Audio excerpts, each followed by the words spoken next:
నమస్కారం. ముందుగా PS visor news ని ఆదరిస్తున్న ప్రేక్షకులకు స్వాగతం. దక్షిణ భారతదేశంలో ప్రసిద్ధిగాంచిన వెంకటగిరి పోలేరమ్మ జాతర నిర్వహణకు వెంకటగిరి రాజాగారి కోటలో నేడు అంకురార్పణ జరిగింది. ఎన్నో శతాబ్దాలుగా ఆచార సాంప్రదాయాలతో మిళితమై ఉన్న ఈ జాతరకు వెంకటగిరి సంస్థానం రాజాగారు జాతర నిర్వాహకులైన రెడ్డి పెత్తందారు మరియు పనిపాటల వారికి తాంబూలం అందజేసి పోలేరమ్మ జాతర ప్రక్రియను ప్రారంభించమని అనుమతి ఇవ్వడం ఇక్కడ ఆనవాయితీ. జాతర ప్రారంభానికి ఇది మొదటి కార్యక్రమం. అందులో భాగంగా బుధవారం ఉదయం పోలేరమ్మ జాతర నిర్వాహకులందరూ వెంకటగిరి సంస్థానం రాజాగారి కోటకు చేరుకున్నారు. రాజాగారి కోటలోని బొడ్డు సైట్ల వద్ద వెంకటగిరి సంస్థానాధీశులైన రాజా వెలుకోటి సాయికృష్ణ యాచేంద్ర గారు ఎత్తుల మీదుగా రెడ్డి పెత్తందారు మరియు పనిపాటల వారికి సాంప్రదాయ తాంబూలం అందజేసి జాతర పనులు ప్రారంభించమని అనుమతి ఇచ్చారు. ఇందులో భాగంగా బుధవారం అర్ధరాత్రి పోలేరమ్మ జాతర మొదటి చాటింపు వేస్తారు. నేటి నుంచి వెంకటగిరి పట్టణంలోని ప్రజలు పోలేరమ్మ జాతర ముగిసే వరకు ఎటువంటి శుభకార్యాలు జరుపుకోరు.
అన్నగారు మీరు లేబాక నెట్ట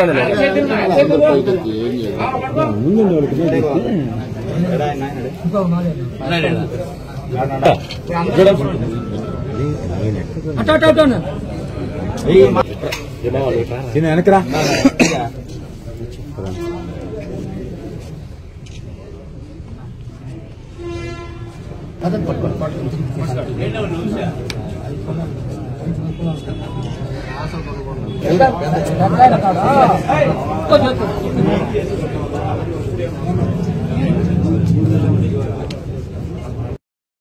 అందరికి నమస్కారం.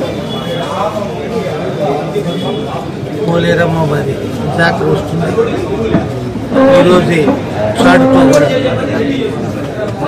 ఈ ఉత్సవానికి నాంది గీతం పలుకుతున్నాం. అందరికి నమస్కారం. పోలేరమ్మ జాతర వస్తుంది. ఈరోజు షాడుతో ఈ కార్యక్రమాలన్నీ మొదలవుతున్నాయి. ఇక్కడ అందరూ వచ్చి మా దగ్గర సన్మానం గ్రహించి వెళ్తున్నారు. అందరికి కూడా ధన్యవాదాలు. ఇది అనూచానంగా వస్తున్న సంప్రదాయాన్ని అనుసరించి ఈ జాతర జరుగుతుంది.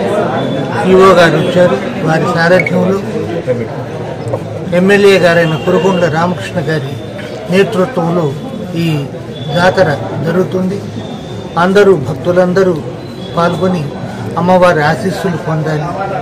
మన వెంకటగిరి వాళ్ళందరూ ఏ మూలున్నా ఎక్కడున్నా కూడా ఈ జాతరకు వస్తారు. వారందరూ కలిసికట్టుగా ఈ అమ్మవారి జాతరలో పాల్గొని అమ్మవారి దివ్య ఆశీస్సులు పొందాలని నేను కోరుకుంటూ అందరికీ ఈ జాతర శుభాకాంక్షలు ముందుగానే తెలియజేస్తున్నాను. నమస్కారం.